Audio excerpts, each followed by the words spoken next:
Hey guys, this is Virtue, and I'm bringing you another video today. So this video is going to be a tutorial on the basic Terran opener, which is the 15 orbital command build. I have a friend that's just now getting access to a computer that can play StarCraft 2, and so I thought I would put up a video that would help him, be able to play Terran a little bit easier. I know there are a lot of guides that are outdated online, and there are also a lot of guides that are kind of subpar, I guess.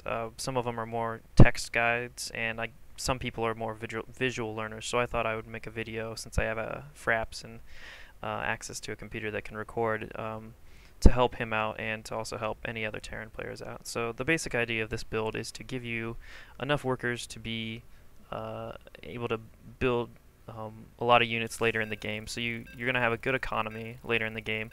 You're also going to get access to your orbital command at a good time, which will allow you to call down mules, which will help you stay in the economic game if you're playing a Zerg or a Protoss opponent. Zerg and Protoss are able to build workers a lot faster than Terran are, so they use mules to kind of bridge that gap temporarily as they build up their own mass of workers.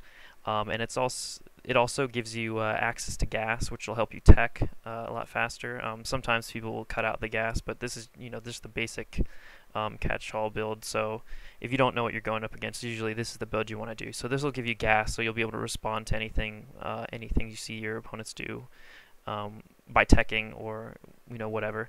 And it also gives you a barracks at a good time to defend yourself. So you'll see right now I'm just splitting my workers. I built a SCV immediately from my command center, and then I split my workers off. You want to put them on the close patches, but right now we're not going to be too concerned about that. For this build, you're just going to start off building SCVs. You just want to get up to 10 supply of SCVs. So as soon as you get 50 minerals, just hit S and build another worker until you get up to 10. It'll actually, you're looking for 9. As you'll see right there, it says 9 of 11, so you're at 9 supply, but you actually have the 10th SCV queued up. And once you get that 10th SCV queued up, you want to stop building workers and save up 100 minerals. And you'll see right now you use that 100 minerals to build a supply depot. I'm playing a Zerg opponent, so I'm going to be walling off with that. But depending on how you like to play, you might just drop that right next to your mineral line or something.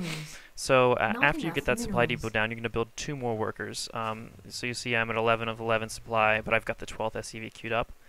And if you watch carefully, you'll see that as soon as the supply depot finishes, the 12th SCV is building right there.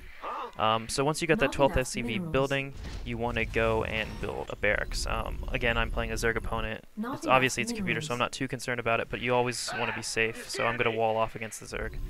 After the barracks goes down, you want to build 1 more SCV, have it queued up, and then you're going to save up 75 minerals to build a refinery, which you see I just did right there. So after that's done, you're basically just building 2 more SCVs. So just keep hitting that S button until you get 2 more guys queued up. So you see I have the 14th one building, and then the 15th one is just sitting right behind him. And once that's done, you're pretty much done with the opening. You're going to wait until the refinery finishes, put 2 more guys on gas, so you get a good flow of gas, and then you're going to wait for the barracks to finish. As soon as the barracks finishes, you should have enough money to build the orbital command. So you'll see right there, as soon as that barracks finished, I had the orbital command building. Then right after that, it's kind of whatever you want to do. Most typically, you're going to build a supply depot right after that, just so you won't get supply blocked. And besides that, you can bridge out and do whatever you want.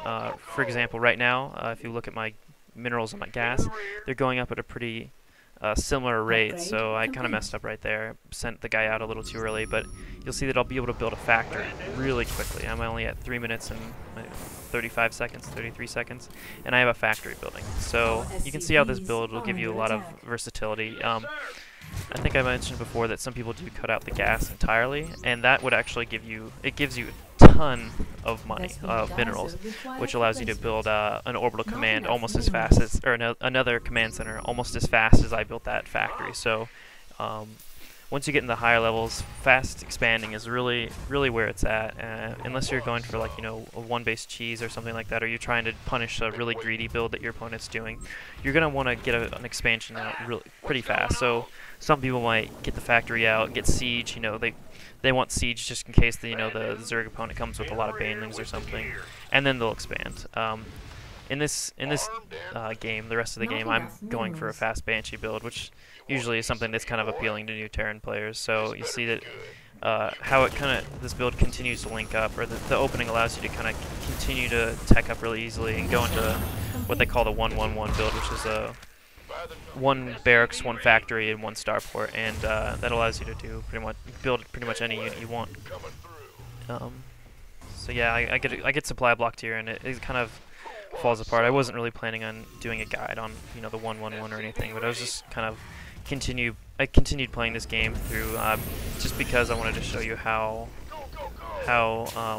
things link up in a good build order. So as soon as this lands, I'll be able to build I should be able to build a Banshee, and I'm also be able to get Cloak pretty soon after. So you can rush Banshees through this build, but you're still not really sacrificing an economy to get them out if you're doing this opener.